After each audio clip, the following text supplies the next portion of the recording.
At 72 years old, Elena Vargas slept in the rain outside the house she had paid for over nearly 40 years.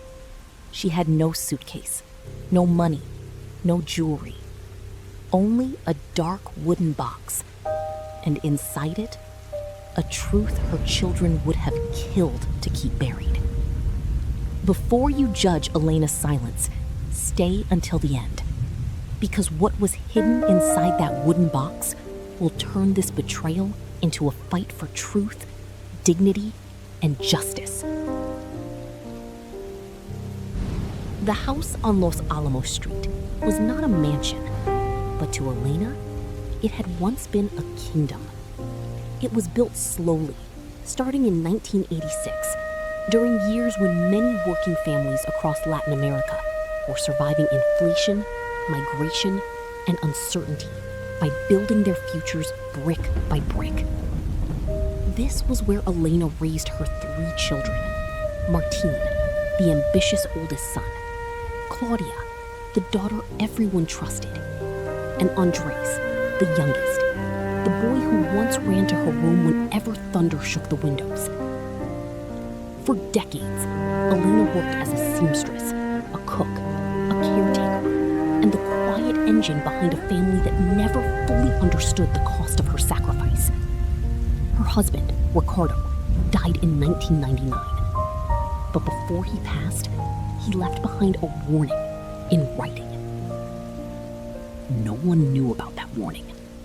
No one except Elena and the box. Elena did not grow old overnight.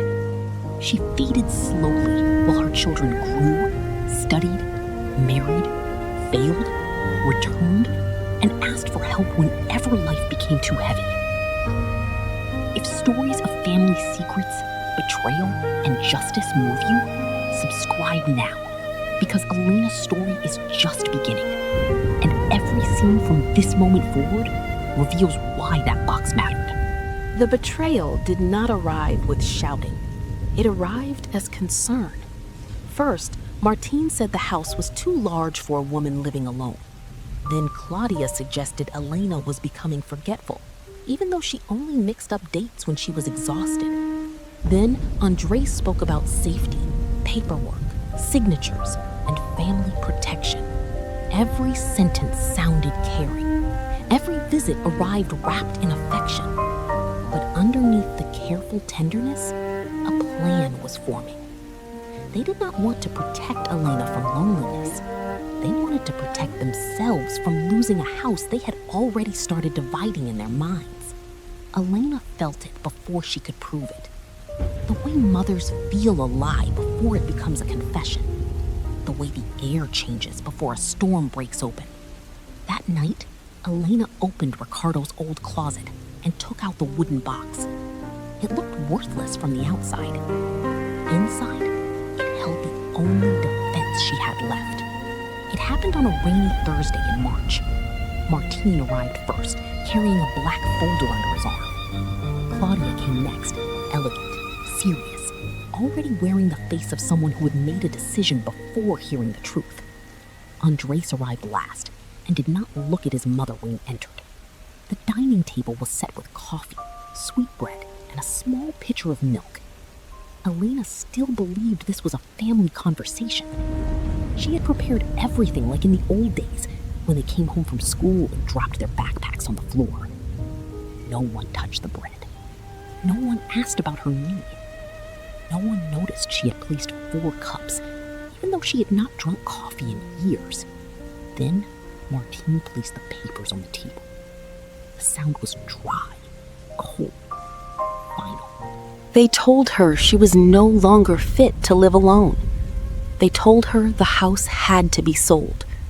They told her it was all for her own good. The document claimed Elena was voluntarily handing control of the house to her children. But the word voluntarily felt like an insult printed in black ink.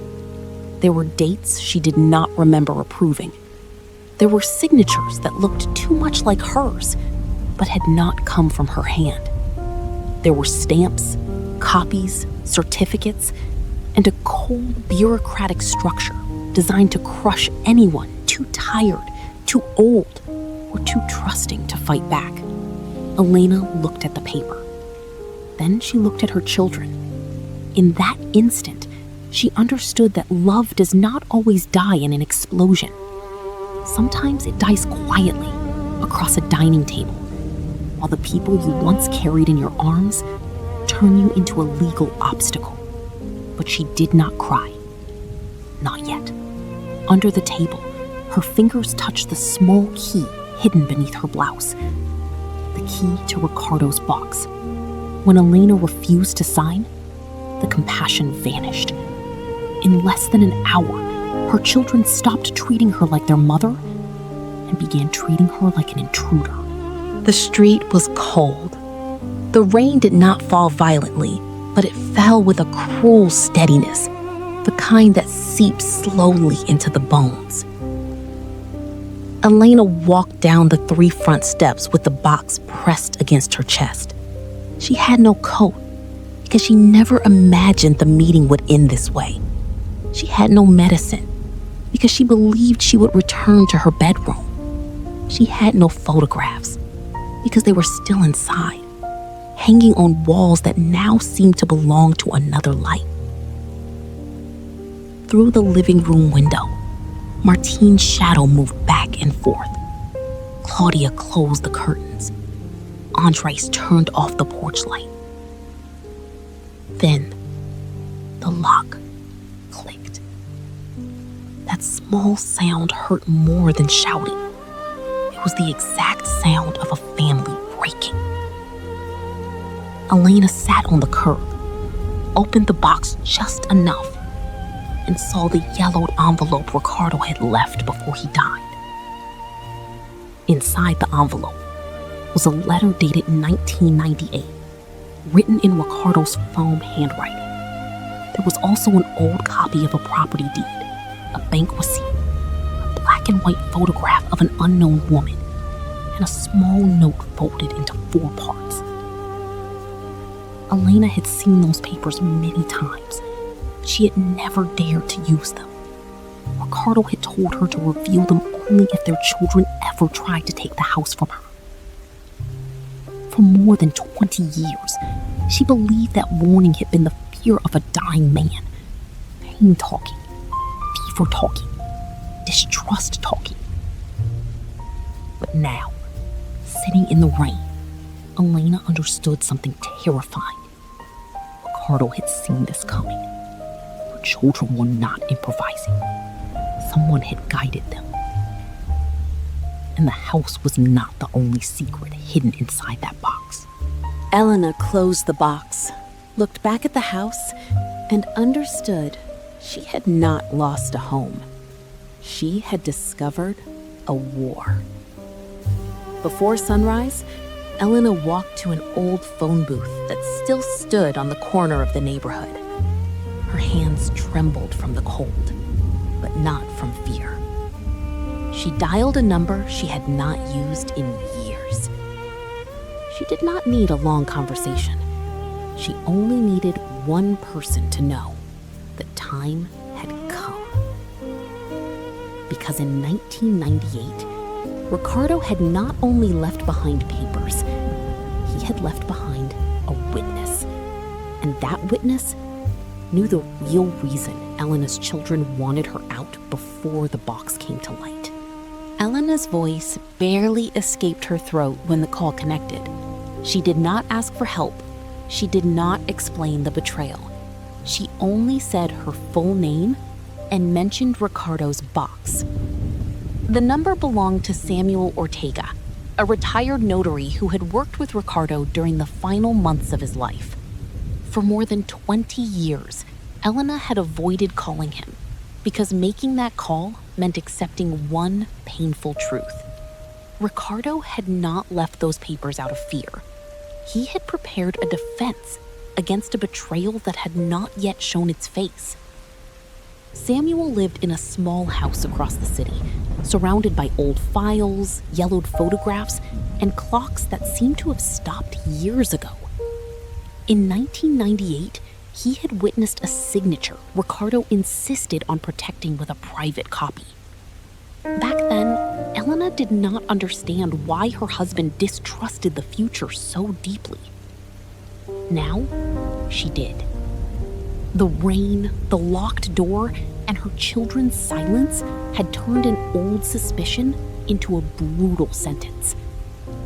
Before hanging up, Samuel asked whether Elena still had the photograph of the unknown woman. Elena looked at the box, and for the first time, she was afraid to open it. Elena walked to the neighborhood chapel as the sky began to brighten. She was not deeply religious, but the doors opened early there, and no one asked too many questions when someone entered soaked, pale, and holding a wooden box as if it were a child. She sat in the last pew. From there, she could see the altar, the candles, and the first women arriving to sweep wet leaves from the entrance. No one imagined that this silent woman had just been thrown out of her own home by her children. No one imagined that inside that wooden box were documents capable of tearing apart a family lie built over years. Elena pulled out Ricardo's letter.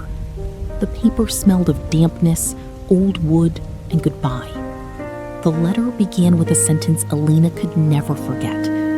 If you are reading this in the street, forgive me, because I was right. Do not skip what comes next.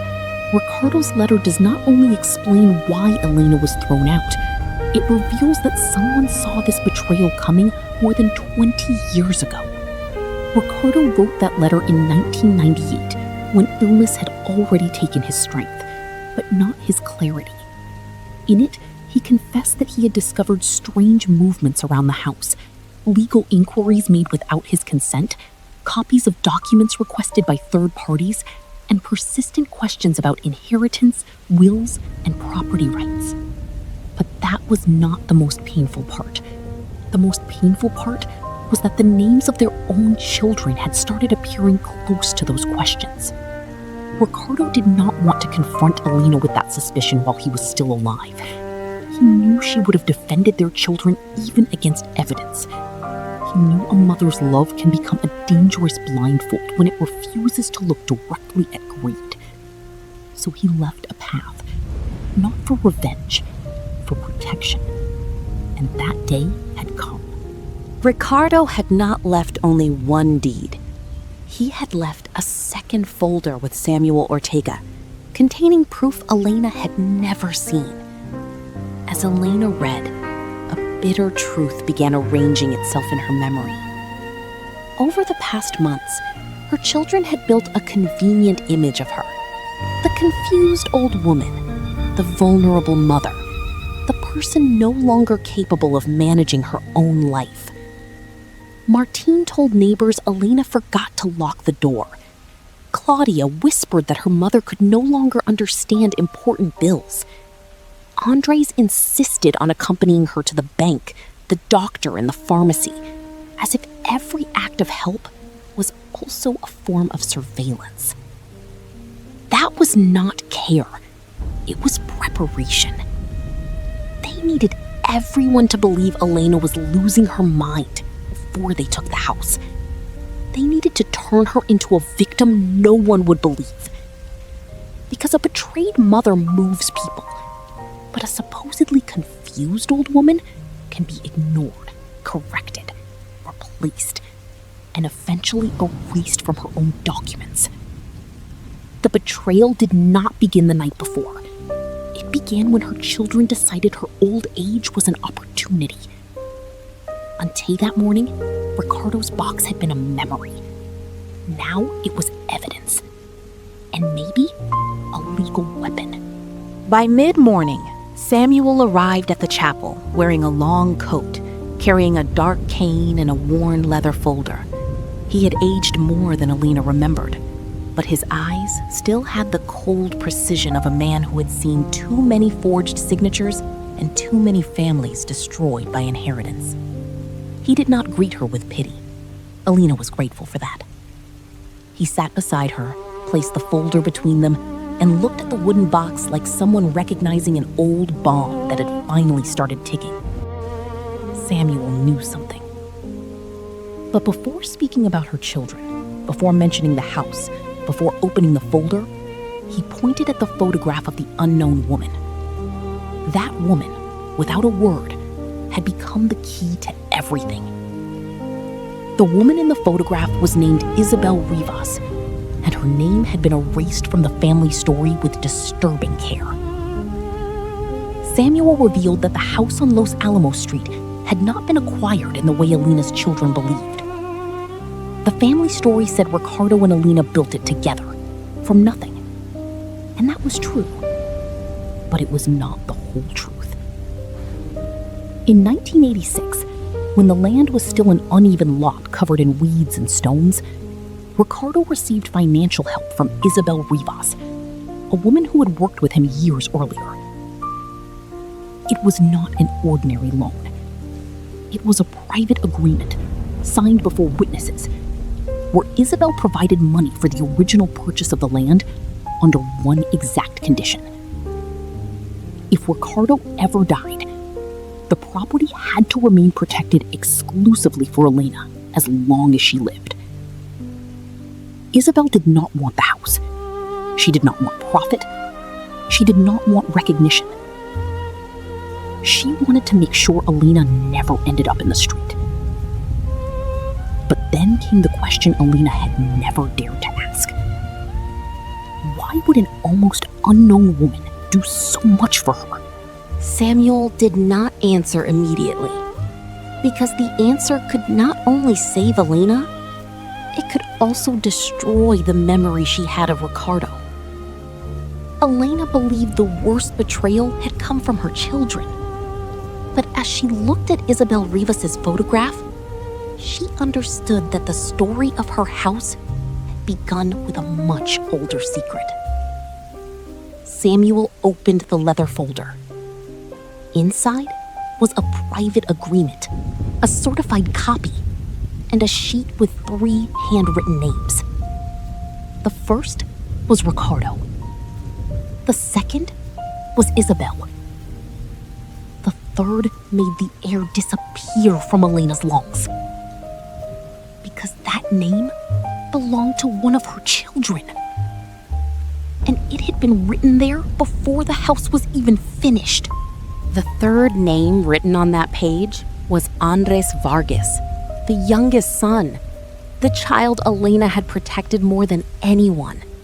The same man who, the night before, turned off the porch light while she stood in the rain. At first, Elena thought it had to be a mistake. Andres could not appear in a document connected to the house before it was even finished. In 1986, he was only a small child, too young to understand deeds, private agreements, or inheritance. His name should not have been there. But that was exactly what made the document so disturbing. Samuel said nothing.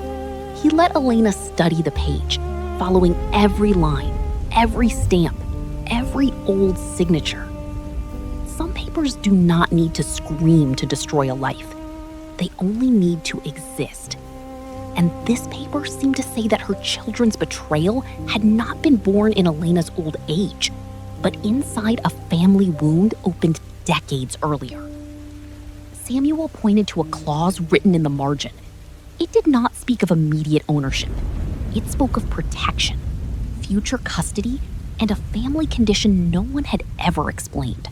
In 1985, 1 year before buying the land, Ricardo and Elena were living through the hardest season of their marriage, not because love had disappeared, but because poverty, illness, and debt had pressed their lives against the wall. Ricardo worked exhausting shifts. Elena sewed until dawn. The children grew up in a borrowed house where the walls seemed to hear every worry. That was when Ricardo crossed paths again with Isabel Rivas. She was not a lover, as Elena had feared for years. She was not a romantic shadow hidden in the past. She was something more complicated and maybe more painful. Isabel had been Ricardo's foster sister. They had shared childhood in someone else's home after his own family collapsed. They grew up like siblings, without sharing blood, bound by a moral debt Ricardo never fully explained. When Isabel returned, she was not trying to take Ricardo back. She was trying to keep a promise she had made long before. And that promise had everything to do with Elena. Isabel had promised that if Ricardo ever built a family, she would not let that family be destroyed by the same poverty that had marked them. The private agreement stated that Isabel's money could not become a free inheritance for the children while Elena was alive. The house had to remain her permanent refuge. No child, spouse, creditor, or third party could sell it, mortgage it, or force her out without triggering a reversal clause. That word landed in front of Elena like a buried bell. Reversal. Samuel explained that if anyone tried to remove Elena through manipulated documents, emotional pressure, or a false transfer, the agreement could be used to dispute full control of the property and request urgent legal protection. It was not a perfect shield, but it was enough to begin a battle. Then came the detail that changed everything. Andres' name did not appear as an owner. It appeared as a conditional beneficiary.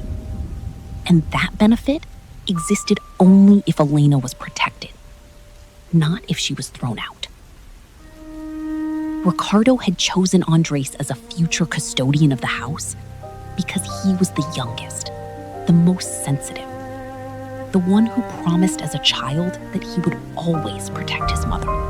Elena remembered an afternoon in 1999, just days after Ricardo's burial. Andres was 17. He came to her in the patio, still wearing the black shirt from the funeral, and promised he would never let her lose her home. Elena believed that promise with her whole heart. For years, every time Andres made a mistake, every time he asked for money, every time he disappeared for weeks and came back with excuses, she remembered that boy in the patio and forgave him. Because a mother does not only love the son standing before her, she also loves the child he used to be. But now, facing the document, the broken promise weighed more than any insult. Andres had not merely failed her. He had used the place Ricardo gave him to protect her as a door to betray her. If you believe a promise to a mother should never be broken, write "A Mother Remembers" in the comments. Because Andres' betrayal is only the first crack in a much darker plan. Samuel explained that if the children managed to declare Elena unfit or pressure her into signing a transfer, they could try to sell the house before Isabel's clause was reviewed. Martine had debts. Claudia wanted money for her husband's business. Andres was carrying problems Elena barely understood, but they smelled like dangerous loans and broken promises. The house, to them, stopped being the place where they learned to walk. It became a number, a well-located property, a quick sale, a way out. The tragedy was that each of them found a moral excuse for what they were doing. Martine convinced himself he deserved more because he was the oldest. Claudia told herself she had always been the responsible one, so she had the right to decide. Andres believed that if they sold quickly, everyone would be saved, even Elena, though saving her apparently required leaving her homeless first. That is how greed behaves when it wants to look decent. It does not call itself theft. It calls itself necessity. It does not call itself betrayal. It calls itself a family solution. And behind that lie, all three moved forward. Samuel took out a copy of Elena's supposed signature. Then he placed an authentic signature from 1998 beside it. The difference was small, but deadly. Elena looked at the two signatures as if she were looking at two versions of herself.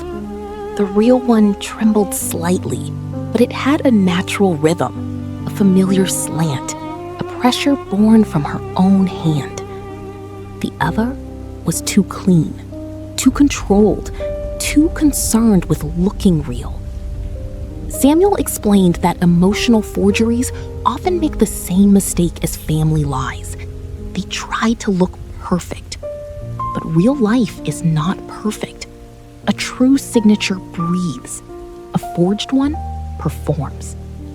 That difference might seem tiny to anyone else, but to a handwriting expert, it could become a crack wide enough to open the whole case.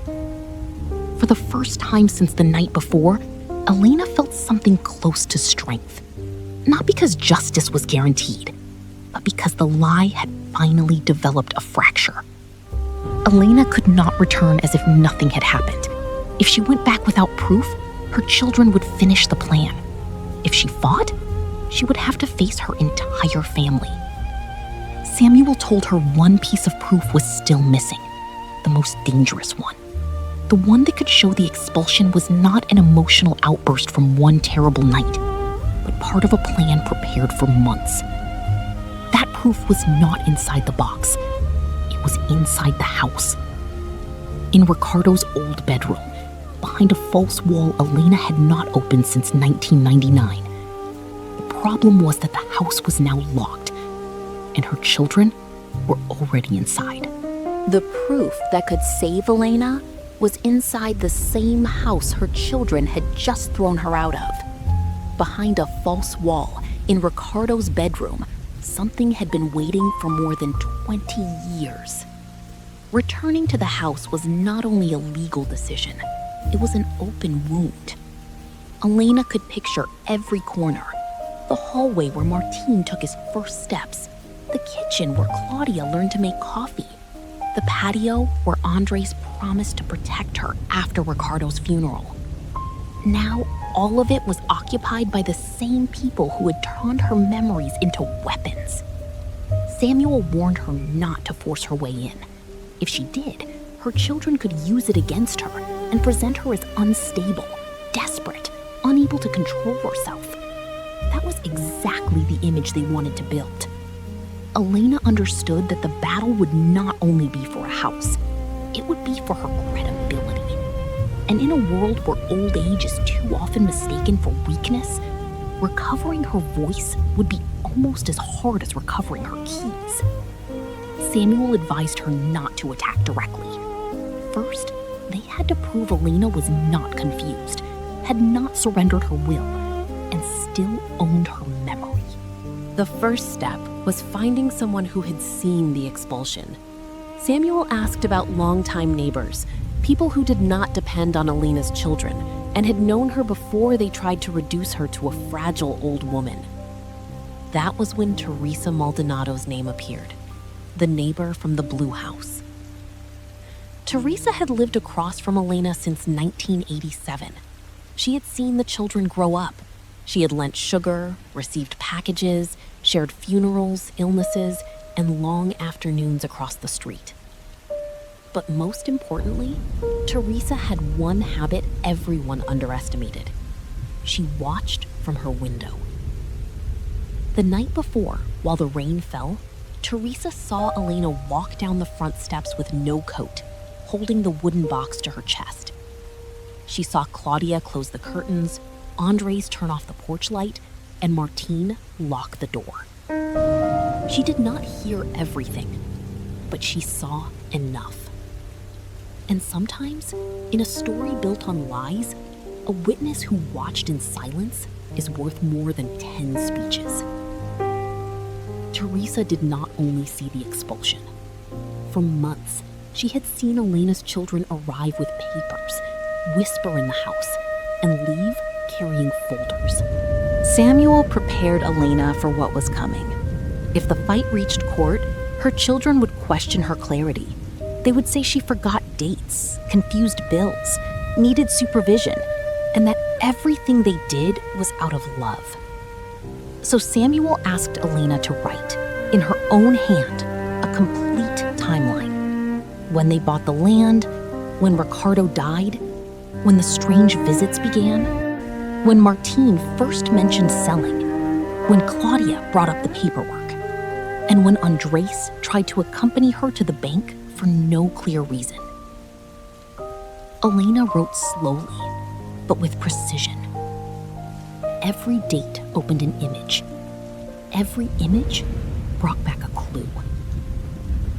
And little by little, what looked like an old woman remembering began to become a map of betrayal. As Elena organized her memories, she found a pattern. Every affectionate visit from her children had come right after a legal or bank inquiry. One of the most disturbing memories appeared around a Monday in November. Andres insisted on accompanying her to the corner bank, saying he only wanted to help update her information. Elena accepted because she never imagined an ordinary visit could be part of a plan. That day, Andres spoke too much with the bank officer. He asked about certificates, joint accounts, authorizations, and copies of identification. Elena remembered him joking naturally, as if everything were simple family courtesy. But as she wrote the timeline, one sentence returned. Andres asked whether a power of attorney signed at home could become valid if it was notarized later. At the time, Elena did not understand the importance of that question. Now, it sounded like a key entering a lock. Samuel made a discreet call. He did not ask for secrets. He only confirmed that months earlier, someone had asked about family power of attorney requirements for real estate. While Elena and Samuel gathered the first pieces, her children were also moving inside the house. Martine walked from room to room checking drawers. Claudia separated old documents into bags. Andres entered Ricardo's bedroom and stayed there longer than necessary. Elena could not see them, but Teresa could. From the blue house, the neighbor watched them open closets, move boxes, and remove framed pictures from the walls. At first, she thought they were looking for Elena's clothes, a coat, medicine, something that might prove a minimum of humanity. But soon, she understood they were not trying to help her. They were looking for something. And maybe they already knew Ricardo had hidden more than he seemed. Teresa called the chapel with an urgency that made Elena tighten her grip on the box. Her children were searching Ricardo's bedroom. Ricardo's bedroom had remained almost untouched since his death. Elena dusted it, changed the sheets, opened the windows on some Sundays, but she never moved the heavy wardrobe at the back. Not because she forgot, because of respect. It was a dark, large, old piece of furniture, marked by scratches and a broken corner from the original move. Behind that wardrobe was the false wall. Ricardo had told her only once, during a feverish night, when his voice already seemed to come from another world. He said there was a backup memory hidden there. Receipts, copies, a recorded tape, and an envelope that should not be opened unless the family turned against her. Elena believed that moment would never come. But as Teresa spoke on the phone, one image struck her clearly. Andreas entering that room, looking at the wardrobe, moving closer to the wall. If he found the proof before she did, everything could disappear.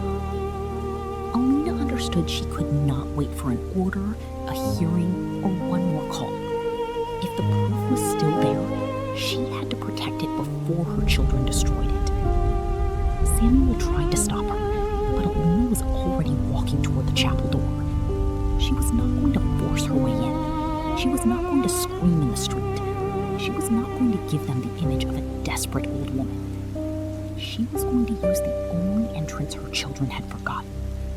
An old back patio door, rusted and covered in bougainvillea, which Ricardo had never wanted to replace because he said it might one day be useful in an emergency. That morning, the emergency had a name: Betrayal. But when Elena reached the alley behind the house, she froze. The patio door was open, and smoke was coming from inside. Elena did not need to enter to know something was wrong. The patio door, the one Ricardo had kept as an emergency exit, was wide open. And the smoke coming from inside did not smell like cooking. It smelled like burning paper. The smoke had a strange density, gray, bitter, as if it did not come from wood, but from memories.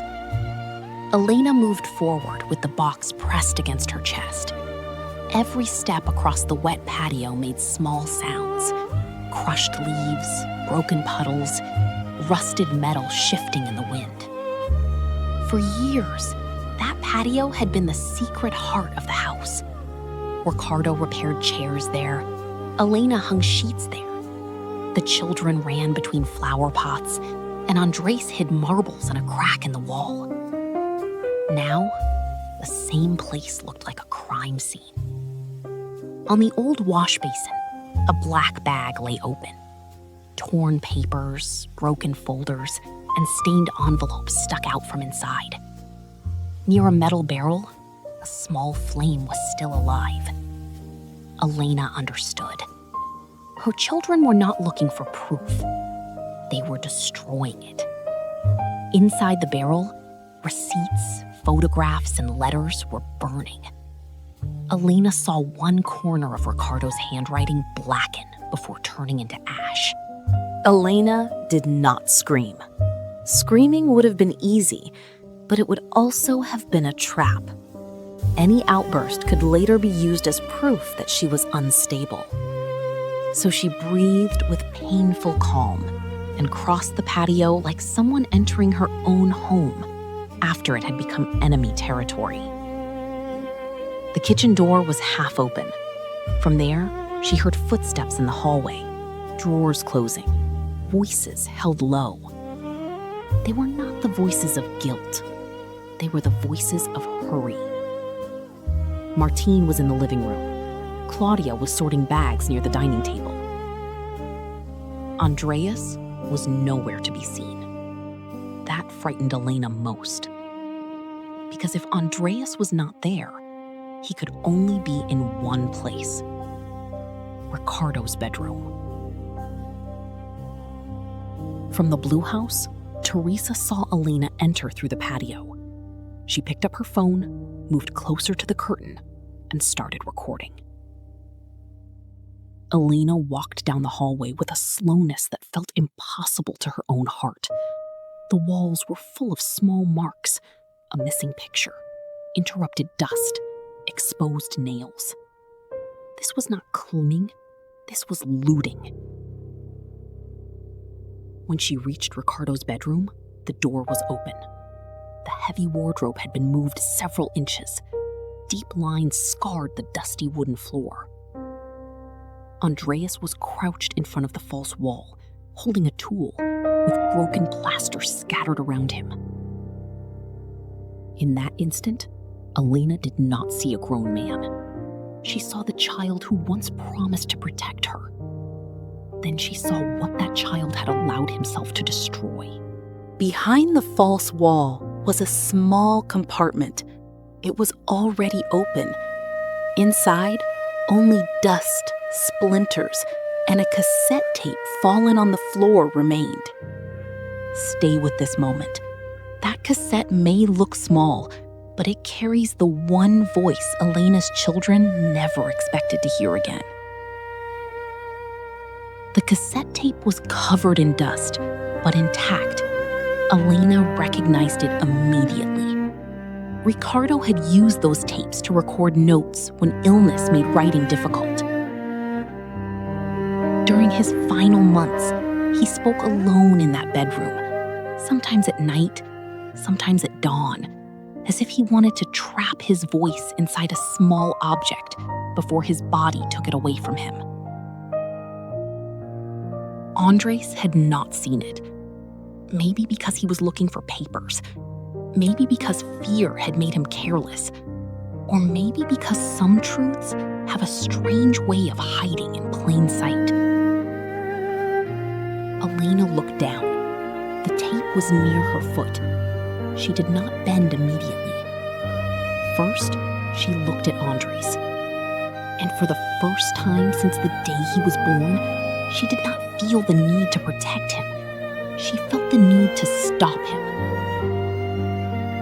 Andres turned and saw her in the doorway. Shock crossed his face like a shadow. Elena said nothing. She only held the box tighter. Martine reached the hallway first, then Claudia. Within seconds, all three children were standing in front of Elena, not like a surprised family, but like people trained to deny the obvious. The explanation appeared almost immediately. They were cleaning the house, organizing old documents, preventing damp, useless papers from collecting dust. The patio door was open for ventilation. The smoke was old trash. Ricardo's bedroom needed sorting. Every answer fit too quickly. That told Elena they had imagined this scene before. They had prepared what to say if someone found them. They had turned an emotional crime into a household chore. But there was one thing they did not control. Teresa was still recording from the Blue House, and the cassette was still on the floor. Elena dropped her handkerchief near the tape. When she bent to pick it up, she took the cassette too and hid it beneath her sleeve. Claudia was the first to lose control. She did not shout, but her voice took on the polished hardness of someone who believes she has moral authority. She stepped toward Elena, pointed at the door, and accused her of entering without permission into a house she could no longer manage. That sentence changed everything. Until that moment, the children could pretend they were helping. They could say they were cleaning, organizing, protecting. But Claudia had made a mistake. She spoke as if the owner were a stranger, as if the house no longer belonged to Elena, as if the decision had already been made before any valid signature existed, as if the expulsion had not been an accident, but an execution.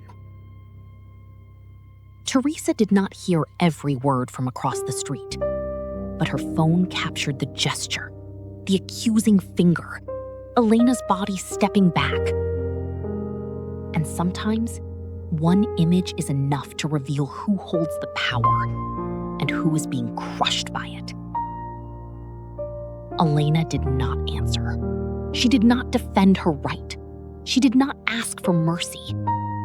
She left through the same patio door, carrying Ricardo's buried voice beneath her sleeve. When she reached the alley, Samuel was waiting with a pale face. Teresa crossed the street minutes later, still trembling, with her phone in her hand and a video that could contradict the children's version. But Elena could barely think about that. She pulled the tape from beneath her sleeve and held it like a fragile heart. She did not know whether it still worked. She did not know whether time had erased Ricardo's voice. She did not know whether what it contained would save her or break her heart. Samuel looked at the cassette and understood immediately. If Ricardo had recorded what he never dared to write, then the truth no longer depended only on papers. It depended on a voice. And when they found an old player that afternoon, the tape began with a sentence that froze Elena's blood. If Andres reaches this room first, Elena, trust none of the three. The tape turned with a rough sound, as if the past were clearing its throat before speaking. Elena held the box to her chest. Samuel did not move. Teresa stopped breathing for a moment. Ricardo's voice emerged weak, broken by illness, but still firm where it mattered. He did not sound confused. He sounded like a man who had spent entire nights arranging invisible pieces. He explained that he did not trust the family's future because he had seen too many signs. Strange questions from Martine, Claudia's insistence on paperwork, Andres' nervous silence whenever the house came up. But the worst part was not their individual greed. The worst part was that all three could be manipulated by someone else. Elena felt the air grow heavy. The tape was not only describing betrayal inside her family, it was describing an outside hand. Someone who knew the story of the house, Isabel's claws, and each child's financial weakness. Ricardo said a name Elena did not expect to hear: Esteban Lujan, the family's former lawyer and Martine's trusted advisor. If this twist shocked you, hit like and comment "The truth has a voice," because from this point on, Elena is no longer fighting only her children. She is fighting the man behind them. Esteban Lujan had entered Elena's life the way elegant dangers often do, in impeccable suits, with a calm voice and a smile that never seemed fully human. For years, he was just Martine's lawyer, a man who appeared at birthdays, funerals, baptisms, and family gatherings with the ease of someone who knew how to listen without revealing too much. Elena remembered him in the living room, seated near the window, complimenting her on how well she kept the house. She remembered him asking small questions: when the land was purchased, whether Ricardo had left a will, whether all the children agreed on keeping the property. Back then, those questions sounded like conversation. Now, they sounded like measurements, as if Esteban had been calculating the house long before her children dared to touch it. Ricardo recorded that Esteban had asked about Isabel Rivas too many times, not out of curiosity, out of interest. The house on Los Alamos Street was not only valuable because of its walls. The neighborhood had changed. What had been an uneven lot in 1986, surrounded by dirt, weeds, and unfinished roads, now stood near main avenues, shops, private clinics, and modern buildings. To Elena, the property meant memory. To others, it meant opportunity. Esteban knew it. According to Ricardo, the lawyer had discovered the property could be sold to a developer interested in building a small apartment complex. For that, the title needed to look clean. There could be no old clauses. Isabel Rivas could not appear. And above all, Elena could not become an emotional or legal obstacle. Elena was not just the owner of an old house. She was the final lock on a business deal. And her children, pushed by debt, pride, and desperation, had become someone else's crooked keys. The tape paused for a long moment. Then Ricardo coughed. When he spoke again, his voice sounded closer to a farewell than an accusation. Ricardo confessed that he had made a serious mistake. He had not told Elena everything while he still had the strength. He had wanted to protect her from fear, but in doing so, he left her alone with an incomplete truth. He said Isabel did not help buy the land only out of gratitude. She also did it because she knew Elena had once saved her life without realizing it. Years earlier, when Elena was young and sewed clothes for families in the neighborhood, she found a letter addressed to a desperate woman. The letter spoke of debt, threats, and an irreversible decision.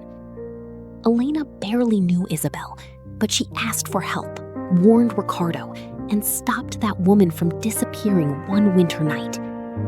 Isabel never forgot. Elena did. To Elena, it had been just one human gesture among many. To Isabel, it was the day someone held her back from the edge. So years later, When Isabel had enough money, she returned that life-saving kindness in the form of shelter. A house, a promise, a roof no one was ever supposed to take from Elena.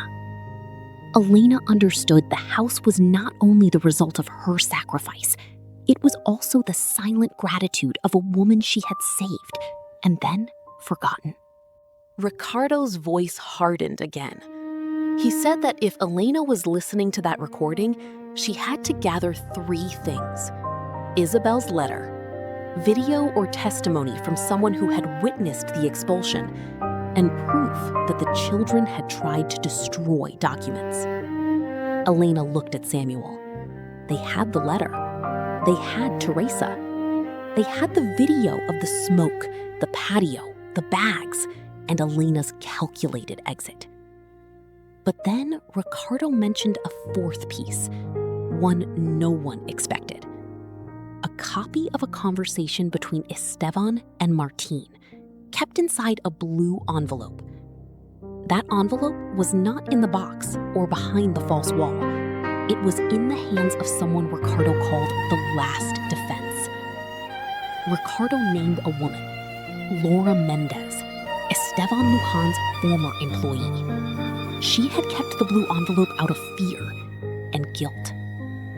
Samuel remembered Laura immediately. She had worked as Esteban's legal assistant for years, until she resigned suddenly. In notary circles, people said she had left because of health problems. Others whispered she had seen something she was never meant to see. Elena did not know her, but the tape spoke of Laura as if her silence were the thin line between justice and defeat.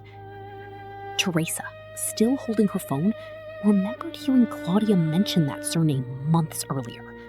Claudia had said, "The employee is no longer a problem." At the time, Teresa thought it was an office matter. Now, the phrase turned dark. If Laura had the blue envelope, she could also be in danger. And if Esteban knew the tape had survived, everyone holding proof could become a target for pressure. Samuel said they had to find Laura before Esteban discovered Elena had the tape. But at that very moment, Teresa's phone began to vibrate. The screen showed a call from an unknown number. Teresa did not answer at first. The phone kept vibrating, insistent, as if someone on the other side knew exactly where they were and what they had just heard. Samuel took the phone, activated the speaker, and remained silent. For 3 seconds, there was nothing. Then came breathing. After that, a male voice said Elena had to return the tape before nightfall if she did not want her children to finish accusing her of setting fire to her own house. Elena closed her eyes, not out of fear, because she had just confirmed something terrible. Esteban Lujan already knew the proof had survived, and now he was going to turn the victim into the culprit. The threat did not come with shouting. It came with a calm, almost polite voice that made the room feel colder. Esteban Lujan did not need to raise his tone to sound dangerous. He only needed to prove he knew too much. Esteban's plan was cruel because it was precise. If Elena reported the expulsion, her children would say she was confused. If she mentioned the burned documents, they would claim she had entered the patio and started the fire herself. If she presented the tape, Esteban would suggest it had been manipulated, an old object, impossible to verify without a long, exhausting process. Everything was designed to tire her out, not to defeat her immediately, but to push her toward giving up. That is a quiet kind of violence, turning justice into a mountain so high the victim, exhausted, eventually sits down at the foot of the road. But Elena had already slept in the rain. She had already watched her children burn memories. She had already heard Ricardo warn her from the past. And a woman who has lost the fear of losing everything becomes difficult to control. Samuel said they could not wait. If Laura Mendez had the blue envelope, they had to find her before Esteban arrived first. Finding Laura was not simple. Samuel had an old professional record, but the address was incomplete.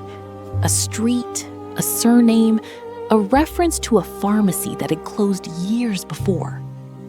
Teresa remembered seeing Laura's name on an envelope Claudia carried one January afternoon, but she could not remember the exact number. Then, Elena opened Ricardo's box again. Under the false bottom, where there had seemed to be only worn wood, she found a narrow strip of paper folded with patience. It was not a letter. It was an address, written in Ricardo's handwriting, with one short phrase beside it. When everything closes, look here. Elena read the neighborhood in a low voice. It was across the city, near the old bus station, in an area where new buildings lived beside old boarding houses and shops that seemed to resist time. The box was still revealing paths, as if Ricardo had built a map for a night he hoped would never come. Keep watching carefully. The blue envelope is not just another clue. It is the piece that can prove Elena was not abandoned by accident. She was targeted. Elena crossed the city with Samuel and Teresa. Outside, morning kept moving. But for her, time seemed to run backward, returning her to every secret she had refused to face. The address led them to a 2-story boarding house with peeling walls and dying plants on narrow balconies. The place carried the exhaustion of people hiding entire lives behind thin doors. A television played in one room. An old radio repeated local news. The smell of reheated coffee floated through the hall. Laura Mendez lived on the 2nd floor. Her door was closed, but not completely. Samuel knocked once. No answer. He knocked again. The door opened a few inches with a slow groan. Inside, there were no signs of struggle, but there were signs of a rushed exit. A fallen chair, an open drawer, half-removed clothes, a cup of cold coffee. On the bed, in plain sight, someone had left a white card. No signature. Only one sentence written in black ink. Too late. Laura was gone, but her absence spoke with terrible clarity. Someone knew they were looking for her. Teresa found the clue. Not in a drawer, not under the mattress, not behind a painting. She found it in the most ordinary place in the world, taped behind a family photograph on the dresser. It was a small, worn photo where Laura appeared years earlier beside a little girl in a school uniform. On the back, 3 words had been written in pencil. San Gabriel, Crypt. Samuel recognized the name at once. San Gabriel was an old church near the city center, built in the early 20th century, when wealthy families still paid for niches and small private crypts beside side chapels. Some had been closed after renovations, but others remained under parish custody. Elena understood the message. Laura had not kept the blue envelope in her room. She had hidden it where Esteban would not look first, among the names of the dead. They reached San Gabriel as the bells marked noon. The city remained alive outside, but inside the church, the air felt as if it had been standing still for 100 years. The sacristan led them to a side chapel, closed by a low iron gate. Samuel explained only what was necessary, avoiding dangerous names. Elena followed, feeling each step sound too loud against the old floor. The crypt was beneath a stone slab marked with surnames Elena did not recognize. There were no fresh flowers, only dust, dry wax, and a small religious image darkened by time. Teresa shone her phone light while Samuel checked the base of the gate. There, hidden between a crack in the stone and a piece of wood, was a package wrapped in plastic. It was not large. It did not look important. But when Elena saw it, she felt the same pressure in her chest that she had felt with Ricardo's box. Some truths arrive in small objects because the world could not bear to see them coming directly. Inside the plastic was the blue envelope, intact, sealed, with Elena's name written by hand. The envelope contained a small memory device and a printed transcript. Samuel placed the papers on a side pew and began to read, his face growing heavier with every line. The conversation was between Esteban and Martine. There were no metaphors, no ambiguity. Esteban explained that the house had to be sold before Elena could review Ricardo's documents. Martine asked what would happen if she refused. Esteban answered that an old mother, presented as confused by her own children, could easily be discredited. Then came the sentence that broke Elena from the inside. What matters is that it looks like a family decision, not dispossession. That was the center of everything. They did not only want to take her house, they wanted to take her dignity. Now they had the letter, the tape, Teresa's video, the forged signature, and the conversation between Esteban and Martine. The lie was no longer a suspicion. It was a complete structure. Samuel said that with this evidence, they could request emergency protection. Elena could regain access to her home, freeze any sale, and begin action against those who had manipulated the documents. But before they left San Gabriel, the sacristan appeared with worry in his face. Someone had arrived asking for them. A man in a dark suit. Elena did not need to hear the name to know who it was.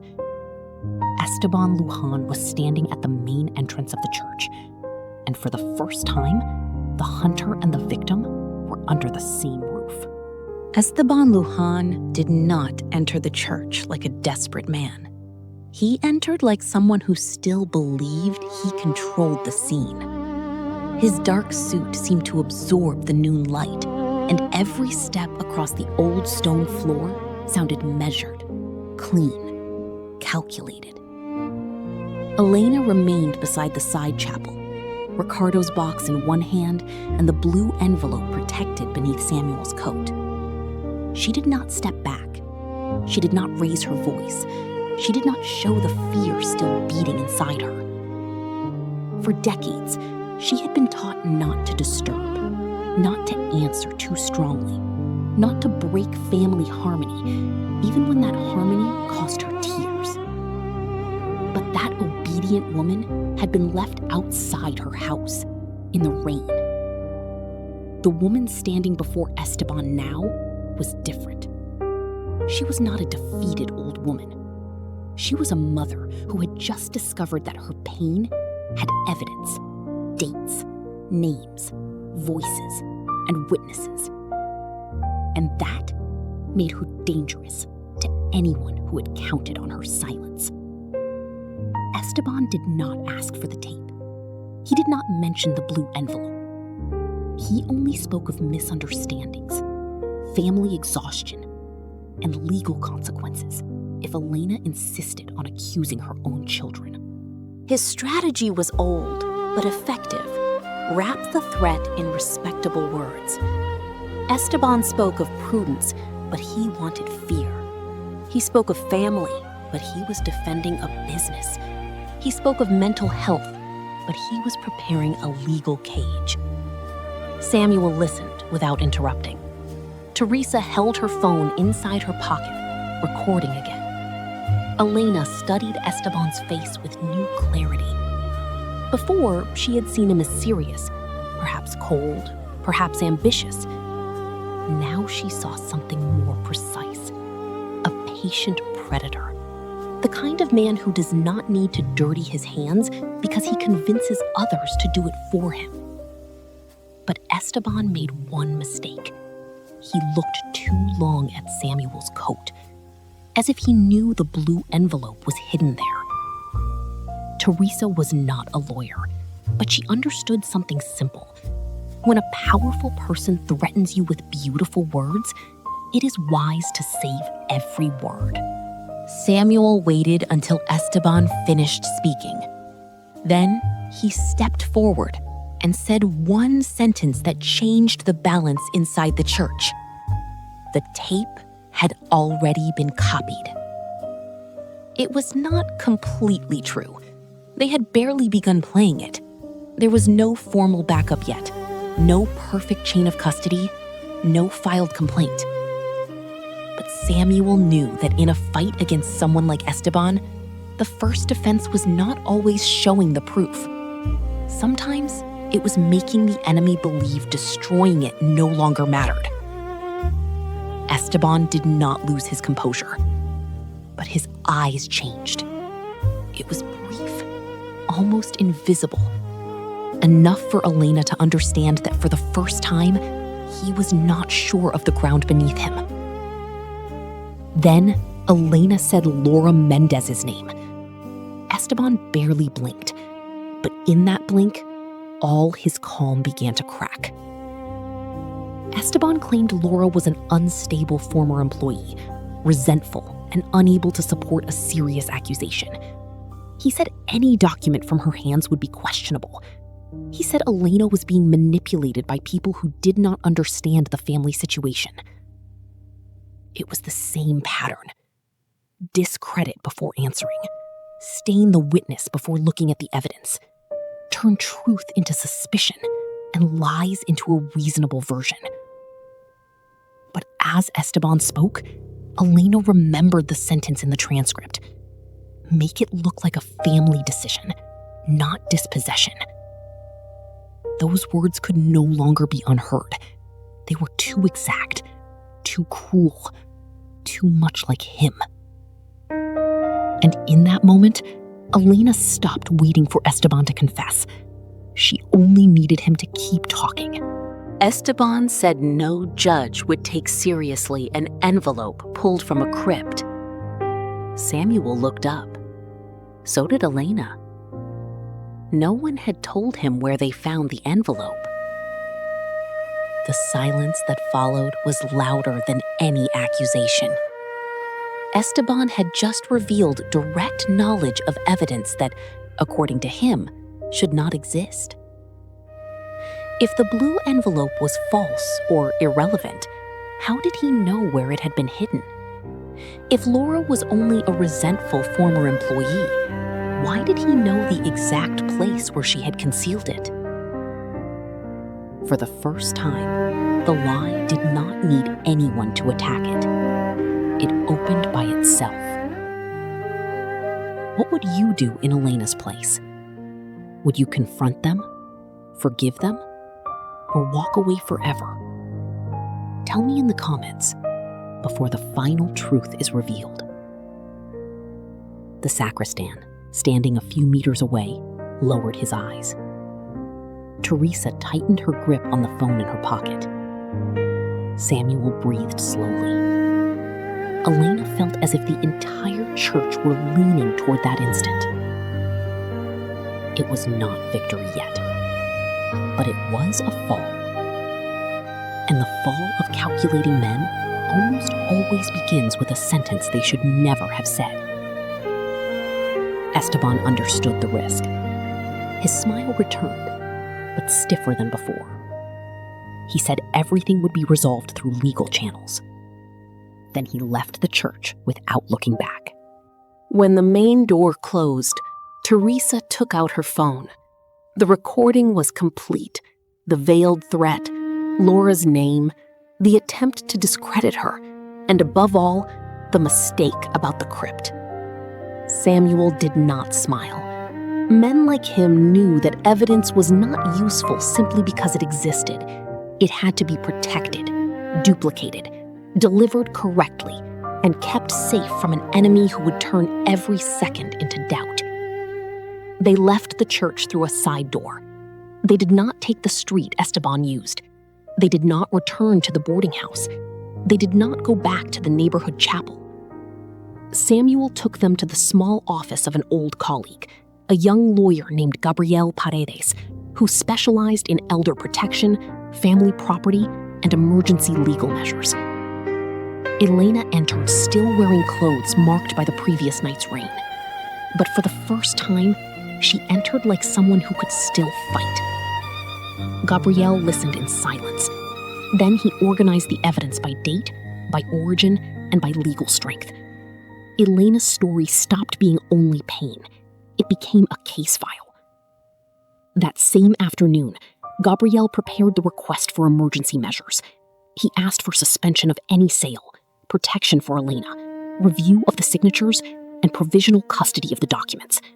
He also recommended presenting Teresa's recording as evidence of pressure and intimidation. Everything seemed to be moving. Until a call from Los Alamos Street stopped the entire office. Teresa answered. It was a neighbor from the other side of the street. She was speaking quickly, frightened. She said a white van had just parked in front of the house. Martine and Claudia were carrying out bags. Andres seemed to be arguing with an unknown man. And on the front door, someone had already taped a sign that read, "For sale." The sign said "for sale," but to Elena, those two words did not announce a transaction. They announced a burial. Her children were not waiting for justice. They were trying to outrun the truth. Gabriel Paredes understood immediately what was happening. The sale was not a rushed family decision. It was an emergency maneuver. Esteban Lujan knew the tape, the blue envelope, and the church recording could collapse the entire plan. That was why he needed to move the property before a judge could freeze every transaction. In the office, papers multiplied across the desk. Copies, requests, statements, photographs of the sign, screenshots from Teresa's video, the transcript of the threat, signature comparisons, and Ricardo's letter. Each object seemed small on its own. Together, they formed a wall. Elena watched in silence. The same woman who had been sitting in the rain hours earlier now watched her pain transform into documents, stamps, dates, and emergency measures. It was not justice yet, but it was no longer helplessness. Gabriel requested immediate protection, suspend any sale, stop removal of property, and return Elena's legal access to the house until the signatures could be reviewed. While Gabriel filed the request, Samuel called a judicial contact on duty. He did not ask for favors. He asked for someone to look at the case before it was too late. He explained there was an elderly woman removed from her home, a possible forged signature, destruction of documents, family pressure, and an accelerated sale without clear consent. The phrase, "elderly woman removed from her home," changed the tone of the call. Because this was no longer only an inheritance dispute, it was vulnerability, financial abuse, and possible fraud. The case finally stopped sounding like private family drama. It started sounding like what it truly was, an operation of dispossession. On Los Alamos Street, Teresa received another video from a neighbor.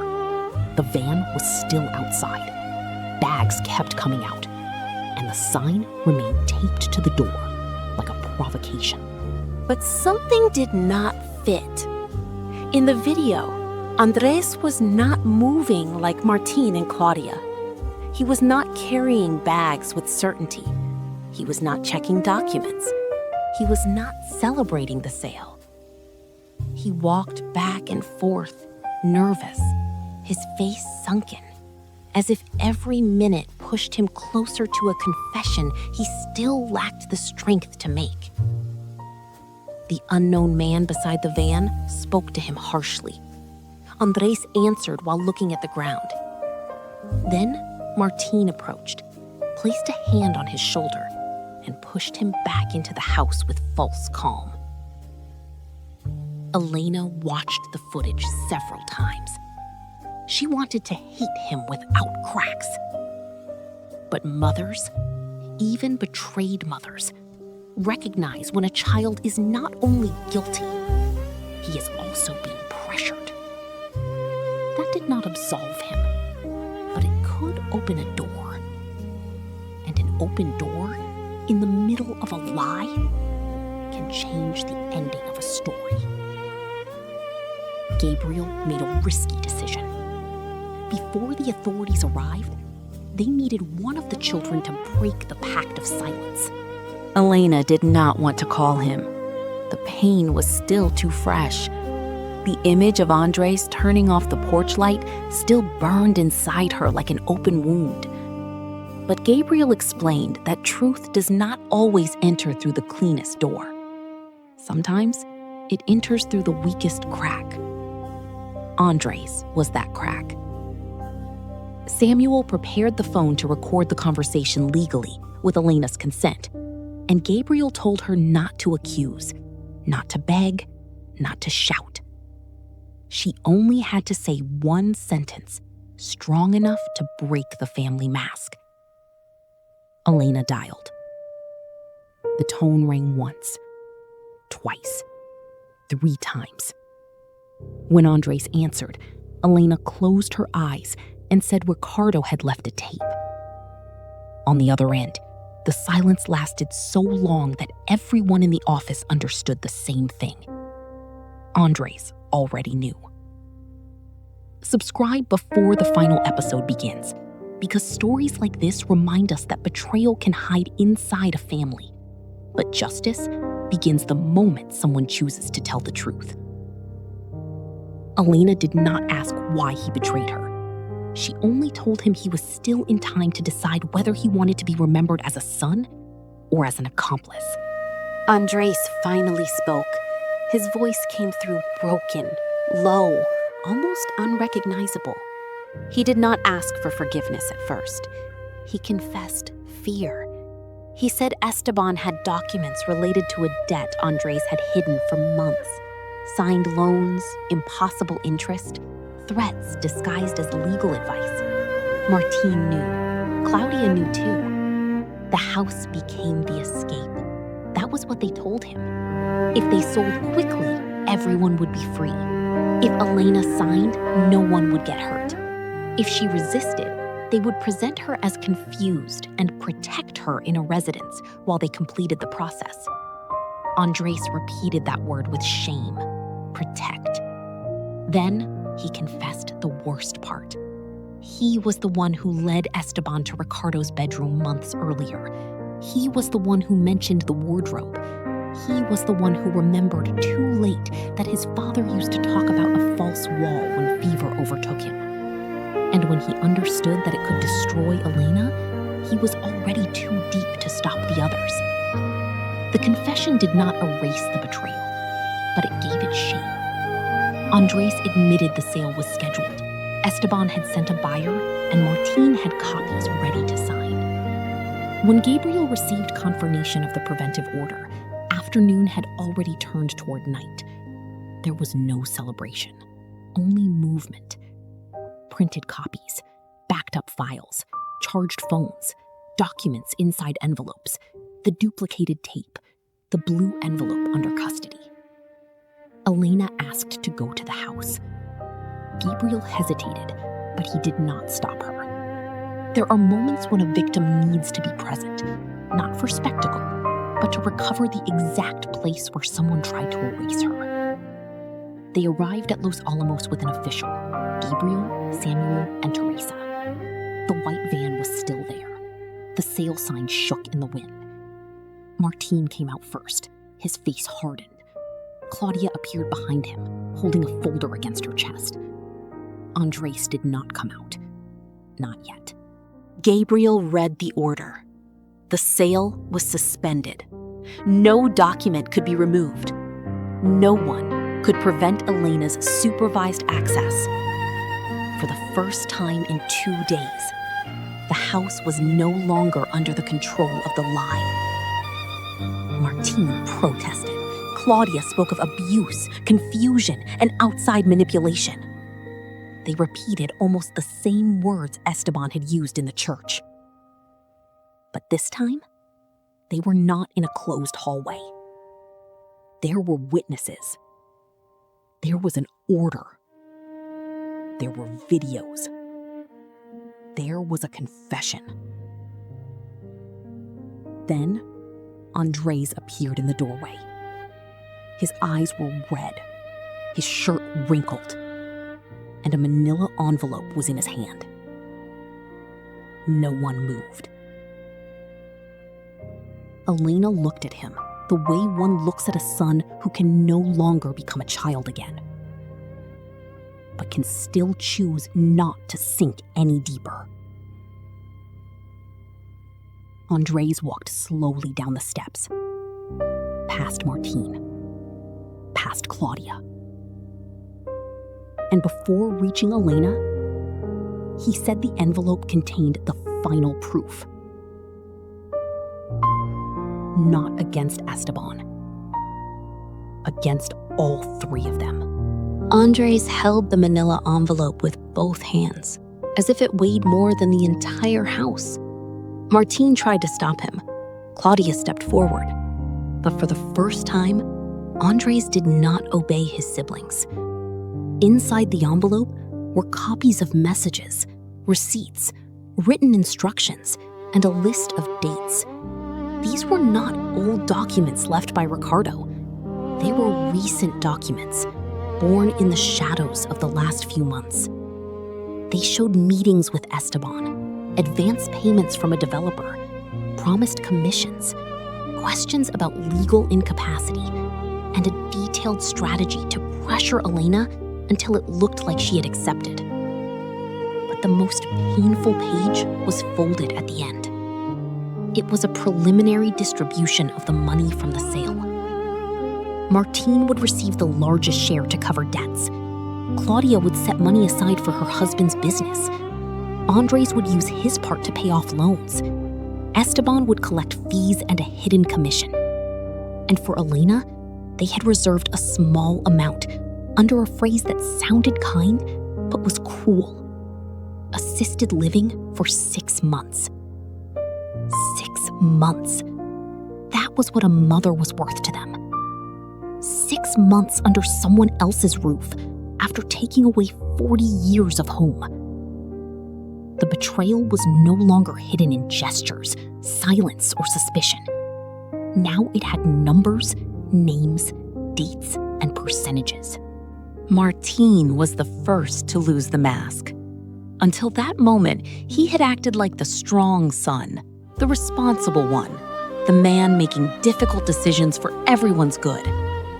But when he saw the documents in Gabriel's hands, his face changed. He no longer looked offended. He looked trapped. He tried to explain that everything had been a desperate measure, that debts were suffocating him, that the house was too large for Elena, that selling was practical. He used words like family, protection, and future again. But those words had no strength left, because the evidence had revealed the true language of the plan. They were not talking about protecting Elena. They were talking about how much money would be left for each of them after erasing her. Claudia tried to remain firm, but one message screenshot left her with nowhere to hide. She had written that her mother would not resist long if everyone acted together. Elena did not react when she saw the money distribution.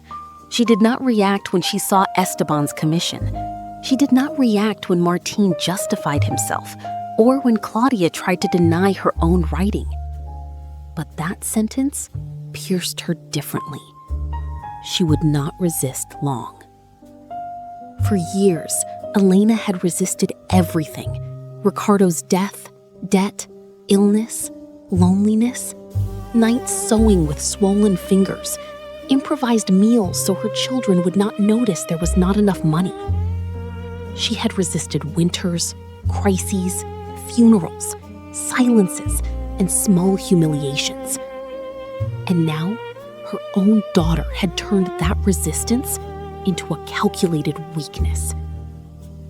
Elena looked at Claudia, not with hatred, with a sadness so deep it made Claudia lower her eyes. Because some tears accuse more powerfully than any scream. Andres admitted he had been a coward.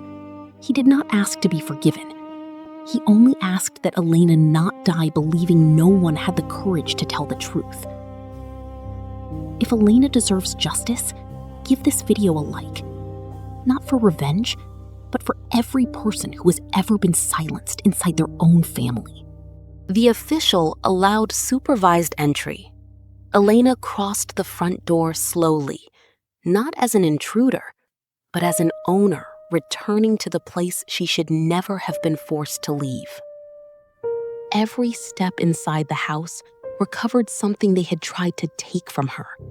The smell of old wood, the shadow of the hallway, the hollow sound of the living room, the yellow light in the kitchen. The sale sign was removed from the door. There was no applause, no music, only the sound of paper tearing as Gabriel peeled it off and folded it in front of everyone. That small gesture was the first visible justice. The house was no longer for sale, and Elena was no longer alone. Elena asked to go to Ricardo's bedroom. She was not looking for more proof. She was looking to say goodbye to the woman she had been before opening the box. In the bedroom, Elena placed the wooden box on the bed. Beside it were Ricardo's letter, Isabel's photograph, the tape, and the blue envelope. Those objects were no longer just memories or threats. They were pieces of a revealed truth. The truth was that Ricardo had protected Elena even from death. The truth was that Isabel Rivas had not been a dark shadow, but a debt of gratitude transformed into shelter. The truth was that Esteban used the children's desperation to turn a family into a tool of dispossession. And the hardest truth was that Martín, Claudia, and Andres had chosen to participate. Pressured or not, manipulated or not, each had crossed a line, and some lines, once crossed, cannot be erased with tears. In the following days, the story no longer belonged only to the family. The evidence was formally delivered. The signatures were examined. The sale remained frozen. And Esteban Lujan, the man who thought he could move everything from the shadows, began to lose clients, power, and silence. Justice did not arrive like it does in movies. It was not fast. It was not clean. It did not erase the pain or restore trust intact. But it came in concrete forms: an order protecting Elena, an investigation into forgery and financial pressure, a permanent suspension of the sale, a complete review of the documents, and a temporary ban preventing her children from managing any of her property. The house was placed under legal protection. Elena recovered her bedroom. Martín had to face his debts without using his mother as currency. Claudia saw her name tied to messages she could no longer disguise as concern. Andres cooperated with the investigation, not to become innocent, but to stop the lie from growing. And Esteban was exposed. Final justice was not revenge. It was boundaries. It was memory. It was a door opening again for the rightful owner. Elena did not forgive immediately. Some wounds do not close because someone cries. They close, if they ever do, when the truth is no longer denied. In the following days, the story no longer belonged only to the family. The evidence was formally delivered. The signatures were examined. The sale remained frozen. And Esteban Lujan, the man who thought he could move everything from the shadows, began to lose clients, power, and silence. Justice did not arrive like it does in movies. It was not fast. It was not clean. It did not erase the pain or restore trust intact. But it came in concrete forms: an order protecting Elena, an investigation into forgery and financial pressure, a permanent suspension of the sale, a complete review of the documents, and a temporary ban preventing her children from managing any of her property. The house was placed under legal protection. Elena recovered her bedroom. Martin had to face his debts without using his mother as currency. Claudia saw her name tied to messages she could no longer disguise as concern. Andres cooperated with the investigation, not to become innocent, but to stop the lie from growing. And Esteban was exposed. Final justice was not revenge. It was boundaries. It was memory. It was a door opening again for the rightful owner. Elena did not forgive immediately. Some wounds do not close because someone cries. They close, if they ever do, when the truth is no longer denied. The night her children threw her out, Elena thought she had lost her home. But in truth, that night she found the truth that had been waiting for years inside a box. The betrayal was clear. The victim found her voice. The symbolic object revealed the hidden secret. The truth came into the light. And justice arrived, not to return the family she had imagined, but to return something far more important: her name, her house, and her dignity. From then on, whenever rain fell over Los Alamos, Elena opened the window slightly and listened to the water hitting the patio. It no longer sounded like abandonment. It sounded like resistance. If this story stayed with you, subscribe to the channel for more emotional true story style dramas about betrayal, hidden secrets, family conflicts, and justice. And tell us below, should Elena forgive her children or protect her peace forever?